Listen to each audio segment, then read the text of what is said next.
Hello po mga kaps, mga guys, mga kababayan. So reaction video tayo ngayon dito sa pahayag ni Senador Marcoleta at dalawang angkor nitong Saganang Mamamayan sa Net25.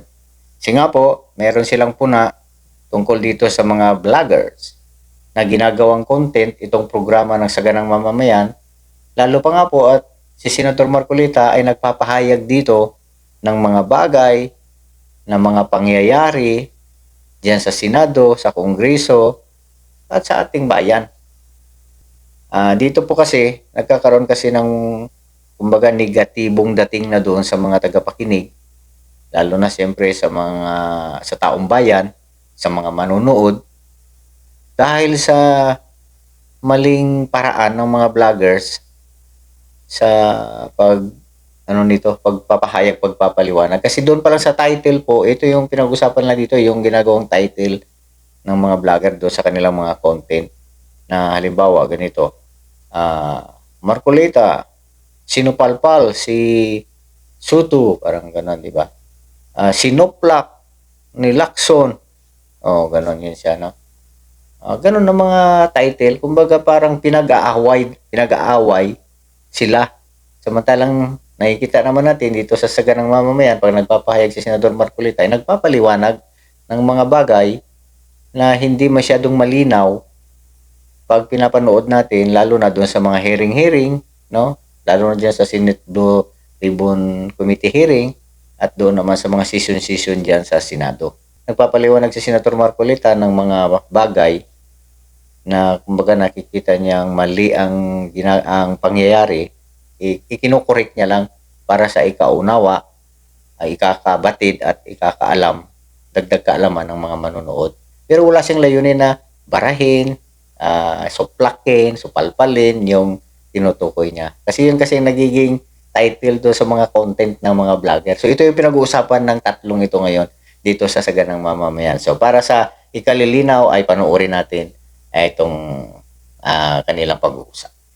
Saka yung sinasabi ni Nelson kanina tungkol sa ating mga vloggers na pumipikap sa ating...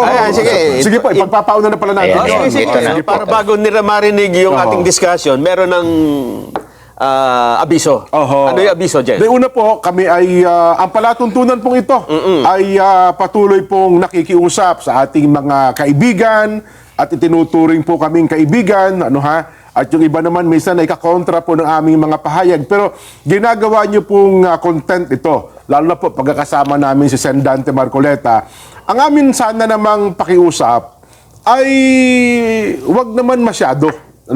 Kung minsan para bagang ang dating ay kami sa palatuntunan ito, lalo po si Sen. Dante, akala para nakikipag-away Kasi ang mga titulo niyo po, Sen. Dante, palatuntunan sa Saganang Mamamayan, binara, sinopla, sinupalpal. Sa pagkapinakinggan po, wala namang ganon. Kaya ang atin hong pakiusap, sana kung ano lang po yung laman ng palatuntunan ito, yung kabilang alam ko, marami na pong views Pero para dagdagan niyo pa po ng mga tinatawag nating clickbait, baka naman po kalalabisan na yon. Kaya tuloy, minsan yung nakakabasa, yung nakakarinig, yung nakakapanood, akala nakikipag-away po kami kanino man. Hindi po yun ang layunin ng palatuntunang Saganang Mamamayan. Ito po yung pagsasatinig, pagsasatinig po ng boses ng ating mga mamamayan, at ito po yung for academic discussions sa magkakaroon po ng malawak na kabatiran ang ating mga taga-subaybay. Salamat, Jen, at naipahayag mo yun. Kasi nga, yung gusto nating ipakiusap nga, yung kung ano lang ang ipinaliwanag natin hanggang sa abot ng ating makakaya, sana ay wag nang bibigyan pa ng ibang pagpapakahulugan. Opo. Kung paano po namin naihayag dito, kasi kami, consistent po kami, doon sa pananagutan na lahat po ng sasabihin namin, nakasalig po sa, kuminsan sa batas po. Pangkaraniwan na po yun, kailangan nakasalig sa batas. Yung pong sinabi ni Jen kanina na parang kung minsan ay naililis siya sapagkat yung mga titles po kung tawagin nga ay clickbaits. Clickbait, opo. Napakahirap po na parang nanggagaling kasi sa akin, sinoplak. Opo. O kaya, ang dami. Alam po naman ninyo, hindi ganun po yung layunin namin, lalong-lalo na sa pamagitan ng programang ito. hanggang sa kaya lamang po namin ipaliwanag para makatulong po kami sa lalong ikalilinaw po ng mga usapin na maaaring hinahanapan po ninyo ng kasagutan. Ayan, opo. Ho. Kaya, yun po naman ay aming pakiusap. At saka yung iba naman na para bagang namamali na pagkaintindi na pinakamabuti, panoorin nyo po yung aming palatuntunan at doon marirealize nyo, hindi naman pala ganun ang sinabi. Hindi naman pala ganun ang ibig sabihin.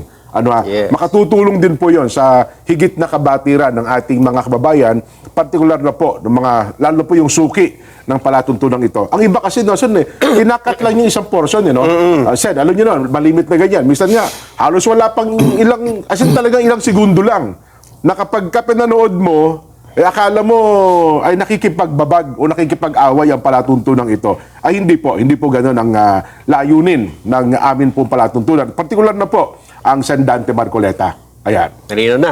Malinaw. Simulan na natin ng pagkapag-away. Ay, hindi, wag.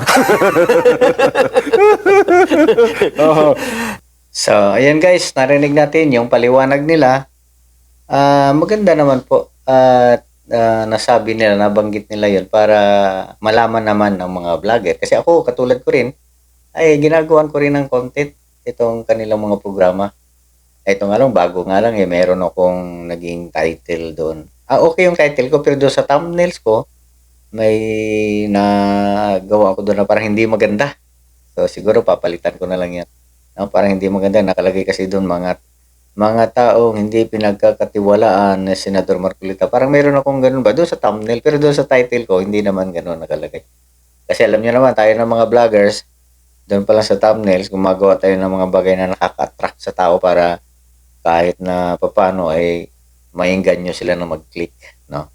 So, doon, ito, nagpahayag naman sila. Wala naman silang sinasabi na ika-copyright nila yung natin, yung content natin dahil sa kanila nga yung mga video na yon. Ang sa kanila naman ay yung kumbaga abiso lang, kung pwede, pag gumawa tayo ng content na galing sa programa nila, yung hindi malilihis sa layunin nung pagpapahayag nila ng programa nila, huwag tayong malihis doon. Huwag babalik ta rin ba? Okay? Okay, yun naman po. Sa mga subscriber natin, salamat ng marami. Paki-like at share sa mga di pa nakapag-subscribe ng mga viewers natin. Paki-click lang po yung subscribe button at yung notification bell. Okay, salamat po.